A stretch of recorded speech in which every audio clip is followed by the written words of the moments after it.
Bwana Yesu asifiwe. Kwa mara nyingine tena tunawapa pole watu wetu, lakini vile vile na waandishi vile vile tunawapa pole, maana jambo hili letu wote na nyinyi mmepata kadhia. Mbele yenu hapa ni wajumbe wa kamati kuu kiongozwa na mimi mwenyekiti wa kanda ya Pwani Boniface Jacobo. Pande wangu wa kulia yuko Mheshimiwa God Bless Lema, kushoto tuko na Mheshimiwa Joseph Mbilinyi Sugu, na vile vile tutampa nafasi mmoja wa watu waliopata kadhia ya kutekwa, kuteswa na kutelekezwa, ambaye ni katibu wa wilaya ya Ilala kichama Elizabeth Mambosha. Tumewaita kwa mchana huu kwa kutoa brief kama chama cha demokrasia dunia iweze kujua nini kinachoendelea. Kwa hiyo sisi kama chama tumeona ni vizuri tukatoa taarifa ambazo ni rasmi kupitia kwetu, kiachana hizo kila mtu anaongea cha kwake, na taarifa rasmi ni hii ambayo tunawapa. Mimi kama mwenyekiti wa kanda natambua leo siku ya tarehe 24 Alhamis ya mwezi wa 4 kwenye mahakama ya Kisutu palikuwa na kesi na mkabili mwenyekiti wetu wa chama cha demokrasia na maendeleo Chadema Mheshimiwa Tundu Antipas Lissu, ambao pale nakabiliwa na kesi mbili tofauti. Moja ikiwa ni kuandika taarifa za uongo, lakini vile vile kesi ya pili ambayo ilikuwa inafanyika saa 5 ilikuwa ni kesi ya uhaini. Chama kupitia viongozi wake mbalimbali waandamizi na makamu mwenyekiti bara, mara kadhaa tulitoa wito kwa wanachama wetu kufika Kisutu kuweza kusikiliza na kufuatilia shauri au mwenendo wa kesi na mkabili mwenyekiti wetu. Lakini leo kwa masikitiko, chama cha demokrasia na maendeleo Chadema, viongozi wetu mbalimbali na wanachama wakiwa hata hawajafika Kisutu, wakiwa njiani, Mheshimiwa John Mnyika na baadhi ya viongozi waandamizi kiwemo kina Pambaru wamekamatiwa fire kilomita 4 kilomita 5 kutoka mahakama ya Kisutu. Halikadhalika Mheshimiwa Heche amekamatiwa njiani kwenye daraja la Sarenda kilomita vile vile 3 au 4 kutoka mahakama ya Kisutu. Na baadhi ya watu wachache vile vile wamekamatiwa kiwa njiani kuelekea Kisutu. Lakini kwa baadhi ya watu wachache waliofika Kisutu wamekumbana na kadhia kama takamata, vipigo, kutekwa bila kuambiwa wanapelekwa wapi, kuzungushwa kwenye magari ya polisi muda mrefu, na kisha baadaye kutelekezwa maeneo mbalimbali. Sasa kuna wanachama mpaka muda huu kwa viongozi mbalimbali ambao kwa mkoa wetu wa Dar es Salaam waliaga familia zao, wanatoka wanaenda Kisutu, hawajulikani walipo na Kisutu hawajafika, na mpaka sasa chama na wanachama tunaendelea kutafuta viongozi ambao wamepotea, ambao walikuwa tangu asubuhi wameaga wanakuja Kisutu, zaidi ya viongozi 10 mpaka sasa kwa baadhi ya familia zinazotupigia. Lakini vile vile viongozi wa chama makao makuu waliokamatwa ambao wako mikono mwa jeshi polisi, tunao makamu mwenyekiti bara Mheshimiwa John Heche, tunaye Mheshimiwa katibu mkuu Mheshimiwa John Mnyika ambao wako mikononi mwa polisi. Halikadhalika tunaye na mkurugenzi mmoja Mheshimiwa John Pambaru ambaye yuko mikononi mwa polisi. Lakini tunaye mjumbe wa kamati kuu mmoja ambaye naye amekamatwa na anashikiliwa na jeshi la polisi, Mheshimiwa Lucas Ngoto ambaye ni mwenyekiti wa Chadema kanda ya Serengeti. Na sisi tumechukua wajibu, wengine tulikuwa Kisutu, na baadaye kwa sababu ya mambo yaliokuwa yanatokea waliweka coordination center ya mawasiliano Samu pale jirani na Kisutu kwa ajili ya ufuatiliaji wa watu wetu wote kinachoendelea na kutoa brief. Baada ya masaa kadhaa mbele tena tukapokea taarifa ya viongozi mbalimbali ambao wameokotwa kwenye mapori ya Ununio na Mabwepande.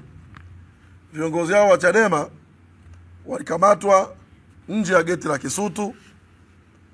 Baada ya kuzuiwa kuingia Kisutu, wakaingizwa kwenye magari ya polisi. Kutoka Kisutu mpaka sehemu wameenda kuachiwa ni kilomita 29 kutoka Kisutu mpaka Ununio ambako wameenda kutelekezwa ni kilomita 29.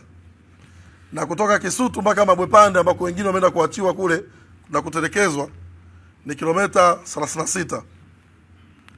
Utagundua njiani kote huko walikokuwa wanapitishwa na polisi waliokamata, pana kituo cha polisi cha kati cha Central, pana kituo cha polisi Ilala Central pale pale, pana kituo cha polisi mkoa wa Kinondoni Oysterbay, pana kituo cha polisi wilaya Ilala Central pale pale, pana kituo cha polisi Kinondoni kwa maana Oysterbay, kuna kituo cha polisi cha wilaya Magomeni, kuna kituo cha polisi cha wilaya Mbulahati, kuna kituo cha polisi Kijitonyama pale Mabatini, lakini kote huko walipitishwa. Na kituo cha polisi Kawe hawakupelekwa. Siku ya mwisho wameenda wameshushwa Ununio, wamepigwa sana. Na katika kundi la watu 13 waliochukuliwa Kisutu kwenda kupigwa porini,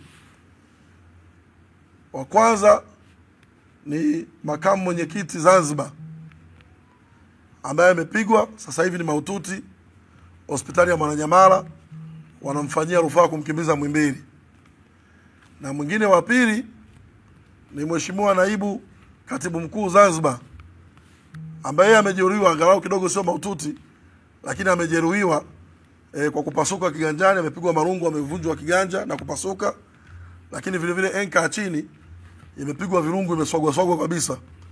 Kwa hiyo wanamfanyia vipimo pale vya kuangalia madhara aliyoyapata. Alikadhalika vile vile tuna vijana wetu ambao ni wanachama mbalimbali na viongozi wa chama ngazi tofauti zaidi ya 7 ambao nao walifikishwa hospitali ya Mwananyamala kwa matibabu ya awali, na baadhi tumeambiwa tunaweza tukapewa taarifa wakipata rufaa kwenda Muhimbili. Kwa hiyo so far katika viongozi 13 waliopelekwa kule Ununio kwa magari tofauti na polisi, kushushwa na kuanza kupigwa, wamepigiwa wakifika Ununio. Njiani huko kote kwa mujibu wa maelezo yao hawakuguswa, lakini walivyoenda kushushwa Ununio wakaambiwa lale chini kwenye madimbwi, wameshambuliwa kwa marungu na mijeledi, waya, wengine kwa kufungwa na kamba, huwezi kujitetea. Na hata walivyomaliza wakiwa wameumizwa sana, waliambiwa lale kifudifudi, waangalie ardhi. Wakiwa wamelala kifudifudi, baada ya muda wakasikia gari za polisi zinawaka na kuanza kutembea kuondoka. Walipoamka wakajikuta wako porini pale pale ambako walikuwa wamelala, lakini polisi wakiwa wameondoka na kuwatelekeza bila kuwapeleka sehemu nyingine yoyote. Sasa katika wale 13, taarifa mpaka sasa hivi ambazo tunazo ni za watu 9. Katika 13 watu 4 hawajulikani walipo. Kwa hiyo tumeomba wasamaria wema wa Mabwepande na Ununio waendelee kutuangalizia hao 4 wengine walishushwa wapi kwa mateso au kusulubiwa, ili kama wanapatikana waweze kusaidiwa. Lakini wale ambao waliteswa kule kwenye pori la Ununio, na eneo walilotesewa kwa rekodi, kuweka rekodi vizuri tu, ni pori ambalo ndo walimtupa marehemu Mzee Ali Kibao. Kwa hiyo ni location ile ile ambako Mzee Ali Kibao alitupwa, na ndo sehemu wamepelekwa kwenda kutesewa hawa 13. Kwa hiyo kila mtu anakuwa ni kikundi cha watu wachache wanashughulika, wanaweza kuchukuliwa 2 hapa 3 pale. Kwa katika hao 13, 9 ndo wamepatikana wako hospitali, lakini 8 nimeenda mimi na Mheshimiwa Sugu na Mheshimiwa Rema Mwananyamala, tumeona viongozi 8, tumesalimiana nao na tumewajulia hali majeruhi. Lakini mmoja vile vile tunazo taarifa za kufariki kwake, kwa maana amepigwa mpaka ameuawa, na bado hatujajua jina lake ni nani, lakini alikamatiwa Kisutu. Kwa mujibu wa watu waliokuwa nao hapa, tutampa nafasi ataelezea Mheshimiwa Elizabeth Mambosho kwamba hao walipokuwa wamekamatwa, yule alikuwa anakuja naye kuungana na wenzie akiamini kwa sababu Eliza ndo alikuwa anapigwa sana.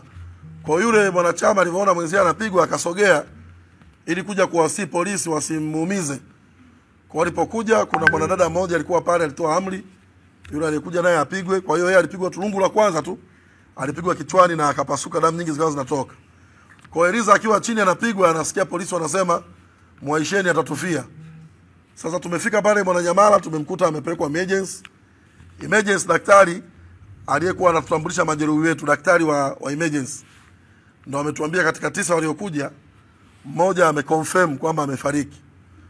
Na tulipotoka pale emergency na Mheshimiwa Sugu na Mheshimiwa Rema kwenda mortuary, tumekuta gari ya polisi na askari kama 5. Tukaomba kwamba wamalize kumshusha yule maiti, tumtambue na tuwapigie baadhi ya viongozi waweze kujua ni nani. Lakini cha ajabu, polisi walivyotuona Mheshimiwa Sugu na Rema na mimi na baadhi kama makamanda kama wale 3 pale mortuary, na tayari washaandikisha kwenye daftari kwamba wana mtu wanamkabidhi, wao ni wakina nani, wametoka naye wapi. Na yule mtu wa mortuary ameambiwa kule majeruhi emergency amejulikana ni mtu wa Chadema katika 9 waliofika kule emergency tulivyoambiwa.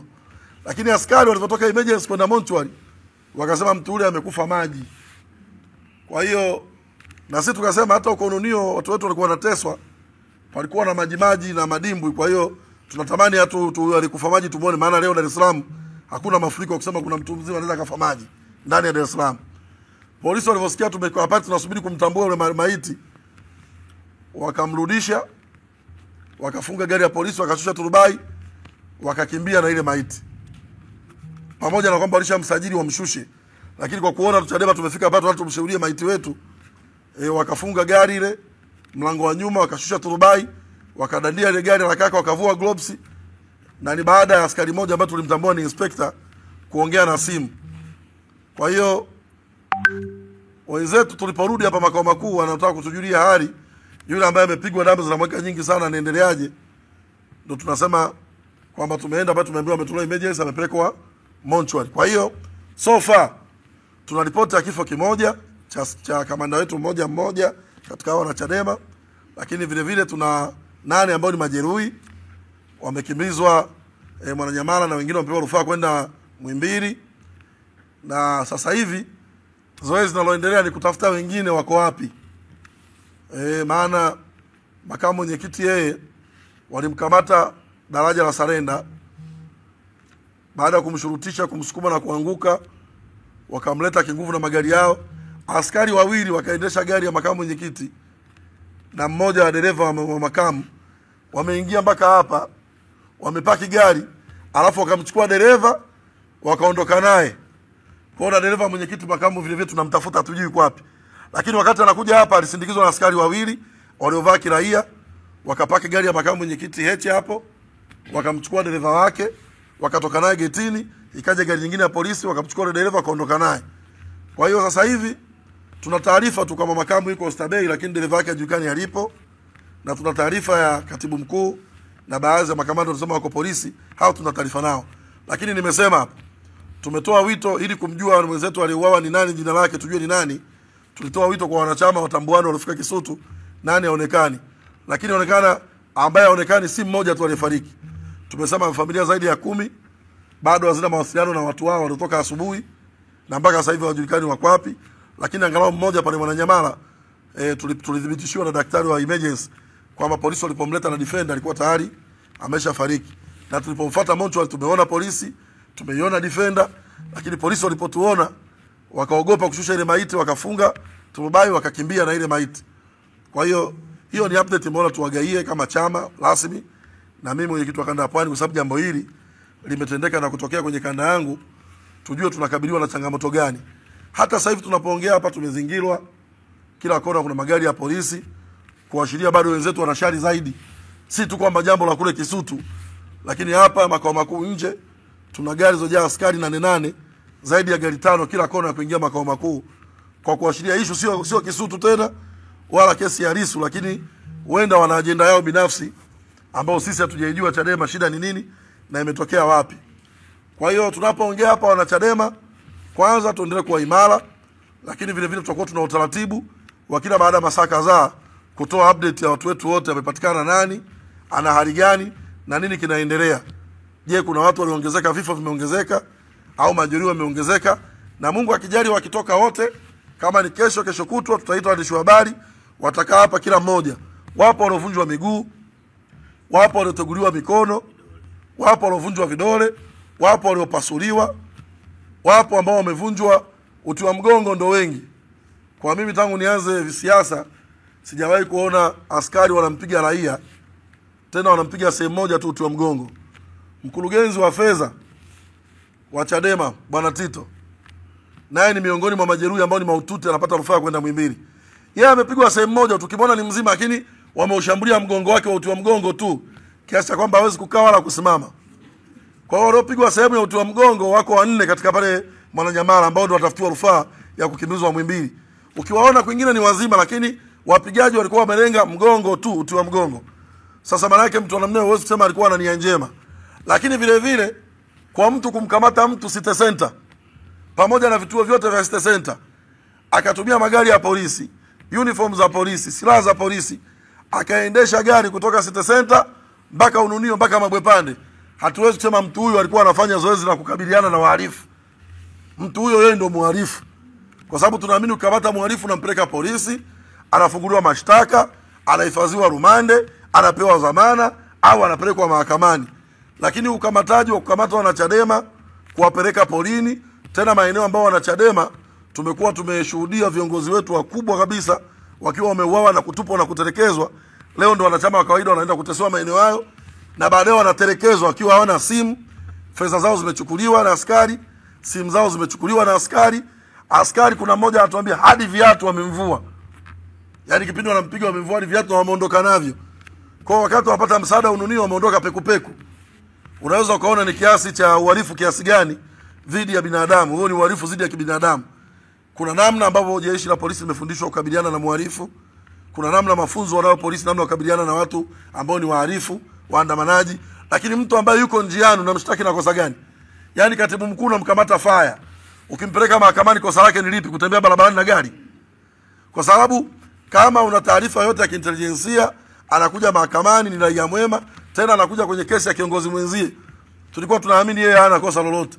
Lakini kumkamata mtu barabarani, unamshusha kama alivyoshushwa makamu mwenyekiti Heche pale Sarenda, kumshurutisha, kumburuza chini, kumtweza utu wake, kumdhalilisha kwa sababu tu ana mwelekeo kwenda mahakamani, ambapo mahakama sheria inaruhusu kwamba mahakama ni public place, ni maeneo ya umma ambapo mtu yeyote anakaribishwa kushuhudia, kusikiliza, kumsindikiza ndugu yake, kwenda kusikiliza shtaka dhidi ya ndugu yake, au kupeleka dhamana au kupeleka msaada wa chakula kwa ndugu yake anapoletwa mahakamani. Lakini leo imekuwa ni tofauti. Kwa hiyo tumewaita hapa kutoa hiyo update kwenye kanda ya Pwani, na katibu wetu wa kanda ya Pwani ndo anayehudumia majeruhi wote, na majeruhi wote wanatibiwa na Chadema kwa gharama zetu, kwa michango wa wanachadema. Wale ambao wanahitaji namna ya kuchangia majeruhi wetu, utaratibu ni ule ule kwa namba yetu ya kuchangia ya chama, na chama kitawatibu.